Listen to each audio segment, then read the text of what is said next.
ఉభయ తెలుగు రాష్ట్రాల్లో అత్యధికంగా పండించే నూనె పంట వేరుశనగ. వేరుశనగను అన్ని కాలాల్లోనూ సాగు చేస్తున్నప్పటికీ రబీ, వేసవిలో సాగు చేసే వేరుశనగ నుంచి అధిక దిగుబడులు పొందే వీలుంటుంది. వేరుశనగలో అధిక దిగుబడుల కోసం పోషక యాజమాన్యం సరిగా చేపట్టాలి.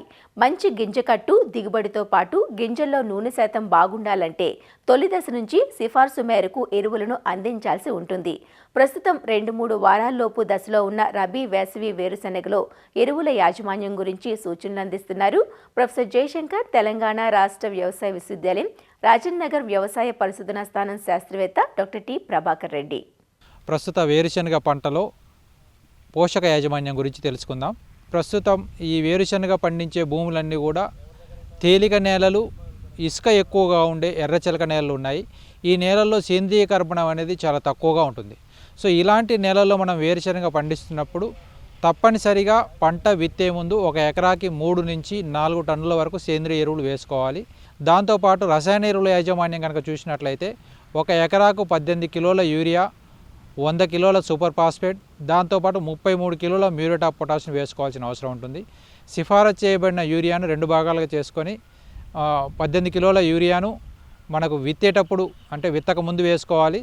తర్వాత మిగిలిన 18 కిలోల యూరియాను విత్తిన 25 రోజుల తర్వాత తొలిపూత దశలో వేసుకోవాల్సిన అవసరం ఉంటుంది. దాంతోపాటు సిఫారసు చేయబడిన మొత్తం భాస్వరాన్ని అంటే 2 బ్యాగుల సింగిల్ సూపర్ ఫాస్ఫేట్ని మనం విత్తుకునే ముందు వేసుకోవాలి. దీంతోపాటు సిఫారసు చేయబడిన 33 కిలోల మ్యూరేట్ ఆఫ్ పొటాషియం కూడా విత్తుకునే ముందు వేసుకోవాలి. ద్వితీయ పోషకాలైన కాల్షియం మరియు సల్ఫర్ కూడా ఈ యొక్క వేరుశనగ పంటకు చాలా అవసరం. ముఖ్యంగా వేరుశనగలో కాల్షియం లోపం కనిపించినప్పుడు ఈ యొక్క లేత ఆకులు వంగిపోయి ఎండిపోవడం జరుగుతుంది. సో ఈ యొక్క కాల్షియం లోపం వల్ల ఈ యొక్క కాయ అనేది డొల్లకాయలు ఏర్పడటం, గింజలు నిండకపోవటం ఇది ప్రధానంగా గమనించడం జరుగుతుంది. దాంతోపాటు గంధకం లోపం వల్ల ఈ యొక్క లేత ఆకులు అనేది పసుపు రంగులోకి మారిపోయి చిన్నవిగా మారిపోవడం మనం గమనిస్తూ ఉంటాము. దీంతోపాటు నూనె శాతం తగ్గిపోవడం కూడా మనం గమనిస్తూ ఉంటాం. సో ఈ వేరుశనగలో కాల్షియం మరియు గంధకం లోపాన్ని నివారించుకోవడానికి పంట 45 రోజుల దశలో ఊడలు దిగే సమయంలో ఒక ఎకరాకి 200 కిలోల వరకు కూడా ఈ యొక్క జిప్సంను వేసుకోవాల్సిన అవసరం ఉంటుంది. ఈ జిప్సంలో కాల్షియం మరియు గంధకం ఉండటం వల్ల ఈ యొక్క లోపాలను అధిగమించి ఈ యొక్క కాయ అనేది నిండుగా రావటము, గింజ అనేది గట్టిపట్టడం అనేది జరుగుతుంది. దీంతోపాటు నూనె కూడా అధిక శాతం, ఉత్పత్తి శాతం అనేది అధికంగా రావడం జరుగుతుంది. దీంతోపాటు సూక్ష్మ పోషక లోపాలు కూడా వేరుశనగలు ఎక్కువగా గమనించడం జరుగుతుంది. ఇనుపధాతు లోపం మొదటి 30 రోజుల్లో గమనిస్తుంది. ముఖ్యంగా నల్లరేగడి నీళ్ళల్లో అధికంగా తేమ ఉన్న పరిస్థితుల్లో, దాంతోపాటు ఎక్కువగా వర్షపాతం ఉన్న పరిస్థితుల్లో, పంట విత్తినప్పుడు ఎక్కువ వర్షపాతం ఉన్న పరిస్థితుల్లో ఈ యొక్క ఇనుపధాతు లోపం అనేది గమనించడం జరుగుతుంది. సో దీనివల్ల ఆకులన్నీ కూడా తెల్లగా మారటం, చిన్నవిగా మారటం, ఈ లోప తీవ్రత ఎక్కువగా ఉన్నప్పుడు ఈ యొక్క ఆకులన్నీ కూడా కంప్లీట్గా తెల్లగా మారి ఎండిపోవడం జరుగుతుంది.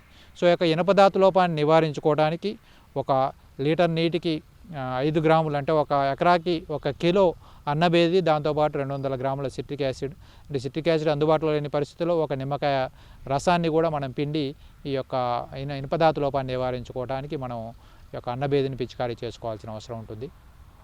దాంతోపాటు పంట విత్తిన 30 రోజుల తర్వాత జింకుధాతు లోపం గమనించే అవకాశం ఉంటుంది. సో ఈ జింకుధాతు లోపం గమనించినప్పుడు ఈ యొక్క ఆకులన్నీ కూడా చిన్నవిగా మారిపోవడం, ఆకుల చారలు పసుపు రంగులోకి మారిపోవడం, ఆకులు మందంగా దళసరిగా మారిపోవడం అనేది గమనిస్తూ ఉంటాం. సో దీని లోపాన్ని నివారించుకోవడానికి మనము 1 లీటర్ నీటికి 2 గ్రాముల జింక్ సల్ఫేట్ అంటే ఒక ఎకరాకి 400 గ్రాముల జింక్ సల్ఫేట్ని కలిపి వారం రోజుల వ్యవధిలో 2 సార్లు కనుక మనం పిచికారీ చేసుకోవడం ద్వారా మన యొక్క జింకు ధాతు లోపాన్ని కూడా నివారించుకునే అవకాశం ఉంటుంది. ఇంకొకటి, మనకి ఎక్కడైతే ఆమ్ల నేలల్లో మనం ఈ యొక్క వేరుశనగ పంటను పండించినప్పుడు మ్యాంగనీస్ ధాతు లోపం కూడా గమనించడం జరుగుతుంది. కాబట్టి సో దీని లోపాన్ని నివారించుకోవడానికి 5 గ్రాముల మ్యాంగనీస్ సల్ఫేట్ 1 లీటర్ నీటిలో కలిపి మనం పిచికారీ చేసుకోవడం ద్వారా దీన్ని నివారించుకోవచ్చు.